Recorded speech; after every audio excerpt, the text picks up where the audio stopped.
Alright, so after doing a bit of testing and a bit of reading, or actually a lot of reading, I found the optimal setup for Echidna, white-haired witch. And I'm not gonna lie, if you set her up properly, she's extremely broken.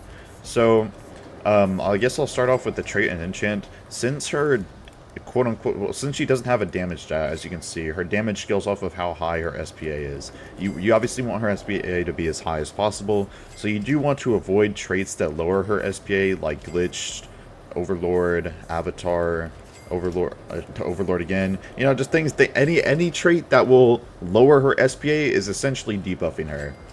So you want to avoid those, and the same goes with enchants. And unfortunately, since there's no enchants in the game that increase range that don't decrease SPA, I think you just want to go with, like I did, efficiency. It makes her a bit cheaper, makes her easier to use. It's actually the only usable enchant on her, not gonna lie. But after you get her built up and ready, you're also going to want the support skill tree because that doesn't decrease SPA and it increases range. Also, yeah, her damage also does scale off of how much range she has. And it's in one of her abilities. It's like every 20 range she does more damage, or she gets more SPA, I mean.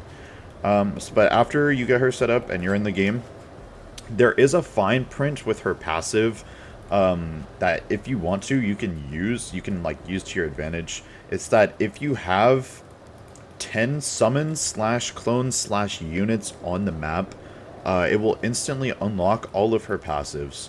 So you can use this to bypass her passive that requires specific team building, which is this one? Yeah, this one. If a nature element unit is in range, gain soul transcription. If light element is in range, gain Aishari.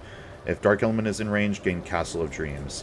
So if you don't want to have a specific team, you just run Jin Mori. You know, you can run him in your leader slot or wherever. You probably shouldn't run him in your leader slot. I think I messed up there because his leader skill doesn't really affect Echidna like at all. Like, she doesn't benefit from it. His team ability damage and her abilities technically don't deal damage, so they wouldn't be getting buffed by it. But that's fine because I'm using Reinhardt, and Reinhardt is affected by it, and Reinhardt is extremely broken. And he's also, I think he's Echidna's best partner.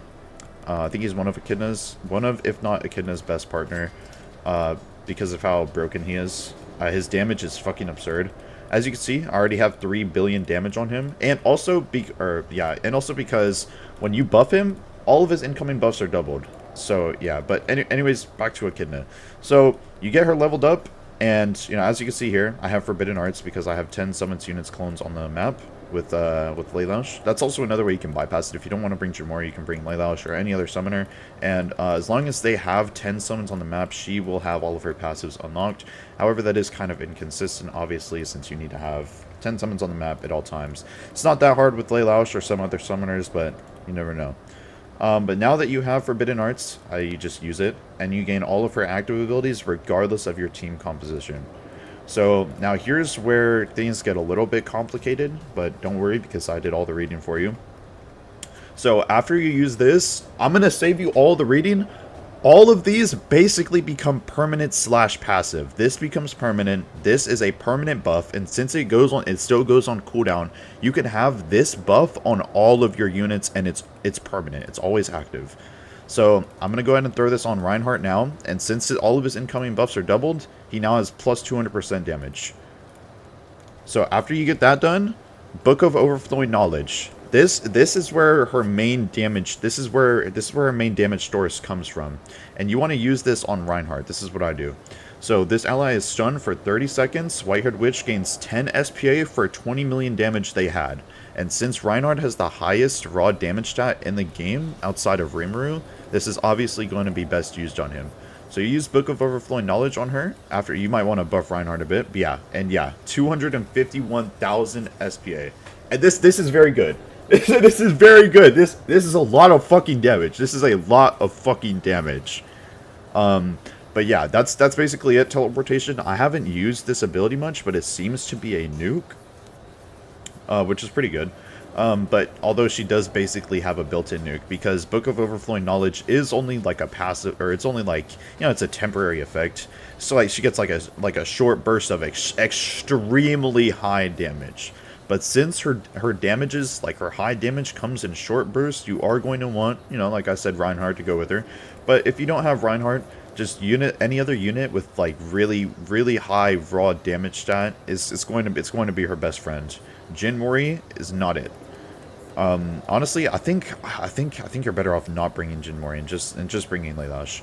But also another thing to note is that for her SPA, her stats, you want it to be as low as you possibly can. And despite what you might think, C is not actually the lowest. And what I mean by that is, like, it's the lowest, but it gets lower. When you roll C on her SPA, it ranges from 4 to 7%, from -4 to -7%, and you're obviously going to want it to be as high as possible. I got mine to, I think, -6.9%, which I'm pretty happy with. But this becomes a permanent effect after you use it, and I'll let you read this. It's really good. It's just more short bursts of damage. But yeah, like I said, since this is a permanent buff, you can just have this on all of your units at the same time. Really fucking broken. This character is really good. I think she mostly shines in infinite and longer stages because she can just like one-shot everything when you set her up. And it is kind of expensive to set her up. You know, her herself isn't that expensive, but you also have to max out Reinhardt to go with her.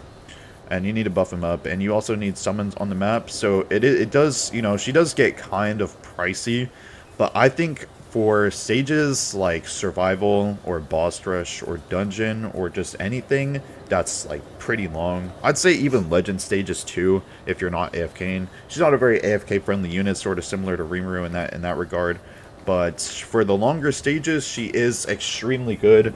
I would even argue that she's better for longer stages than Rimuru is, because she's a lot easier to set up than Rimuru. You know, you just get your 10 summons and then you use Forbidden Arts, and then after you buff up your units, you can basically just transfer their damage to her and Giga buff them. But yeah, that's about it. I do have this screenshot of me getting her SPA to 5 million.